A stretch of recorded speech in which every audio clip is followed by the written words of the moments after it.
గుంటూరు గడ్డపై ఇసుకాసులు రెచ్చిపోతున్నారు. రాత్రి పగలు తేడా లేకుండా నదీ గర్భాన్ని తవ్వేస్తూ కృష్ణమ్మకు పుట్టడు శోకం, ప్రభుత్వానికి భారీ నష్టం తెచ్చిపెడుతున్నారు. జిల్లాల్లో సాగుతున్న ఇసుక దందాపై స్పెషల్ స్టోరీ. కూటమి ప్రభుత్వం అధికారంలోకి వచ్చిన తర్వాత అప్పటి వరకు ఉన్న ఇసుక పాలసీని మార్చేసి ఉచిత ఇసుక పాలసీని ప్రవేశపెట్టింది.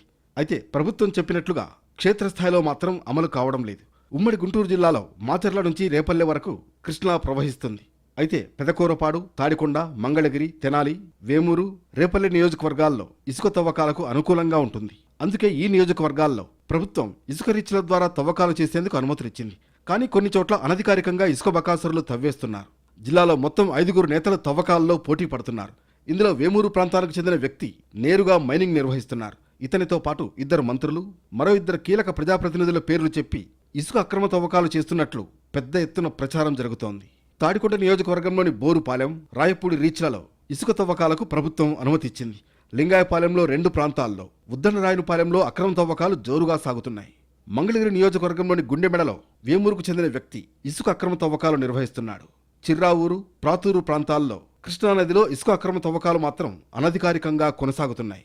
ట్రాక్టర్ల ద్వారా అనుమతి లేకుండా ఈ ప్రాంతాల్లో ఇసుకను తరలించి సొమ్ము చేసుకుంటున్నారు. రోజుకు 400 లారీలకు పైగా ఇసుకను ఇతర ప్రాంతాలకు తరలిస్తున్నారు. నిబంధనలకు విరుద్ధంగా యంత్రాలు, భారీ వాహనాలను వినియోగిస్తున్నారు. తెనాలి నియోజకవర్గం బొమ్మువారిపాలెంలో కూడా అధికార పార్టీకి చెందిన నేతలే ఇసుక దందా నిర్వహిస్తున్నారన్నది బహిరంగ రహస్యం. వేమూరు నియోజకవర్గంలోనూ ఇదే పరిస్థితి. కొన్ని ప్రాంతాల్లో రాత్రి సమయాల్లో కూడా ఇసుక తవ్వకాలు చేపడుతున్నారు. ఈ దందా వెనుక అధికార పార్టీ నేతలు ఉన్నారని ఆరోపణలున్నాయి. ఇటు ఫిర్యాదు చేసినా పట్టించుకునేవారు కనిపించడం లేదు. ఇలాంటి నేతల తీరుతో ప్రభుత్వం లక్ష్యానికి గండిపడుతోంది. గుంటూరు జిల్లాలో ఇసుక దందాపై మరిన్ని వివరాలను మా ప్రతినిధి రామారావు అందిస్తారు. గుంటూరు జిల్లాలో ఇసుక అక్రమ రవాణా యథేచ్ఛగా జరుగుతుంది. నిబంధనలు ఉల్లంఘించి యథేచ్ఛగా ఇసుక రీచుల్లో వెహికల్స్తో కూడా పూర్తిగా ఏదైతే యంత్రాలతో అక్రమ క్వారింగ్ చేస్తున్నటువంటి పరిస్థితి ఉంది. ప్రధానంగా చూసుకున్నట్లయితే ఉమ్మడి గుంటూరు జిల్లాకు సంబంధించి కృష్ణా తీర ప్రాంతం, పెదకూరపాడు నియోజకవర్గం మొదలుపెట్టుకొని అక్కడి నుంచి రాజధాని ప్రాంతమైన తాడికొండ నియోజకవర్గం, మంగళగిరి, వేమూరు, తెనాలి, రేపల్లె, సో ఇలాగా ఈ అన్ని ప్రాంతాల గుండా కృష్ణా తీర ప్రవాహం ఉంటుంది. కృష్ణా ప్రవాహం కొనసాగుతుంది.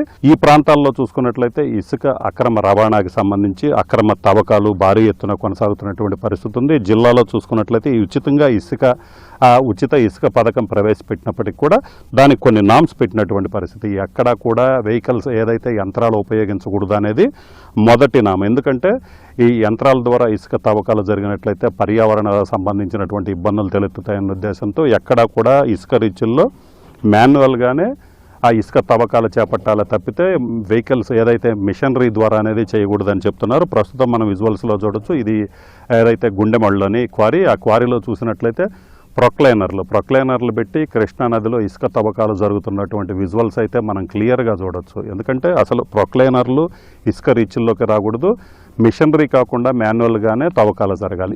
ఇంకొకటి చూసుకున్నట్లయితే ఇసుక రీచ్ల్లోకి ఎక్కడైనా సరే లారీలు అనేది రావడానికి వీలేదు. లారీలు లేకుండా కేవలం ట్రాక్టర్ల ద్వారానే ఇసుక తరలించాలి ఇసుక రీచ్ల వరకు. సో ఏదైతే డంపింగ్ యార్డులు ఉంటాయో కొన్ని చోట్ల చూసుకున్నట్లయితే ప్రభుత్వం డంపింగ్ యార్డులకు ఏదైతే ఇసుక రీచ్లో నుంచి ఇసుకని తరలించేసి ఒక చోట డంప్ చేసి అక్కడి నుంచి లారీలకి లోడింగ్ చేసే పద్ధతి కూడా సో అదొకటి ఉంది. సో అలాంటి చోట్ల డంపింగ్ యార్డుల వద్ద నుంచి లారీల్లో అలాగనే టిప్పర్లకి లోడ్ చేసుకోవచ్చు. అయితే ఇక్కడ మనం విజువల్స్లో చూస్తున్నట్లయితే ఏకంగా ఇసుక రీచ్ల్లోనే టిప్పర్లు, లారీలు, ప్రొక్లైనర్లు, సో అన్ని రకాల నిబంధనలు కూడా పూర్తిగా ఉల్లంఘిస్తున్నటువంటి పరిస్థితి ఉంది. ప్రధానంగా చూసుకున్నట్లయితే అన్ని చోట్ల ఇదే పరిస్థితి కొనసాగుతుంది.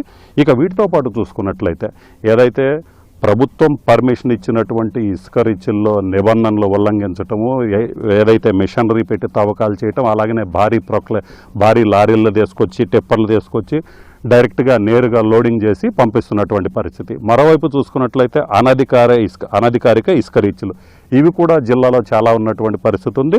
సో చాలా చోట్ల కూడా అనధికారికంగా ఇసుక రీచ్లు నడుస్తున్నాయి. ఆయా ఏదైతే నియోజకవర్గాలకు సంబంధించి అక్కడ ఉన్నటువంటి అధికార పార్టీ నేతల అండదండలతోనే ఈ ఇసుక రీచ్ల్లో అక్రమ తవ్వకాలు జరుగుతున్నాయన్న ఆరోపణలు ఉన్నాయి. వీటితో పాటు ఇసుకకి సంబంధించి చూసుకున్నట్లయితే ఎక్కడికక్కడ నిబంధనలకి తూట్లు పొడుస్తున్నటువంటి పరిస్థితి ఉంది. ఎక్కడా కూడా ప్రభుత్వం ఏదైతే ఆదేశించినటువంటి నిబంధనలు, ప్రభుత్వం విధించినటువంటి నిబంధనలు ఏదైతే ఉన్నాయో ఆ నిబంధనలు అయితే మాత్రం ఏవీ పాటించకుండా యథేచ్ఛగా కూడా ఇసుక తవ్వకాల్లో నిబంధనలు పూర్తి స్థాయిలో ఉల్లంఘిస్తున్నటువంటి పరిస్థితి అయితే అన్ని చోట్ల కనిపిస్తుంది. అలాగే ఇసుక అక్రమ రవాణా, అక్రమ తవ్వకాలు చాలా చోట్ల కూడా ప్రభుత్వం కేవలం ఉమ్మడి గుంటూరు జిల్లాలో చూసుకున్నట్లయితే 5 రీచుల్లో మాత్రమే ఇసుక తవ్వకాలకి పర్మిషన్ ఇచ్చింది. తర్వాత ప్రస్తుతం మాన్సూన్ సీజన్ వచ్చే సమయంలో కొన్ని చోట్ల ఇసుక తవ్వకాలు నిలిపివేయాలని కూడా సూచించినటువంటి పరిస్థితి ఉంది. అయినా కూడా ప్రభుత్వ నిబంధనలన్నీ కూడా పూర్తిగా ఉల్లంఘిస్తున్నటువంటి పరిస్థితి. చాలా చోట్ల ప్రభుత్వం ఒక చోట ఇసుక రీచీలో తవ్వకాలు నిలిపివేయమని చెప్పినా కూడా ఆ ప్రభుత్వ ఆదేశాలు ఇక్కడ పట్టించుకోకుండా కూడా తవ్వకాలు కొనసాగుతున్నటువంటి పరిస్థితి ఉంది. అలాగనే మిషనరీ తీసుకొని రావటం, లారీలతో తవ్వకాలు చేయటం. అలాగనే ప్రధానంగా చూసుకున్నట్లయితే రాత్రి సమయాల్లో కూడా ఏదైతే అనధికార ఇసుక రీచ్లు ఏదైతే ఉన్నాయో చాలా చోట్ల అక్కడ కూడా రాత్రి వేళల్లో కూడా భారీగా వెహికల్స్తో డంపింగ్ చేసి ఏదైతే అక్కడ ఇసుక తవ్వకాలు చేసి అక్కడి నుంచి నేరుగా రాష్ట్రంలోని ప్రాంతాలతో పాటు ఇతర రాష్ట్రాలకు కూడా తరలించిన పరిస్థితి అయితే మాత్రం కనిపిస్తుంది. కెమెరామెన్ నాగరాజ్తో రామారావు, ఎన్టీవీ, గుంటూరు జిల్లా.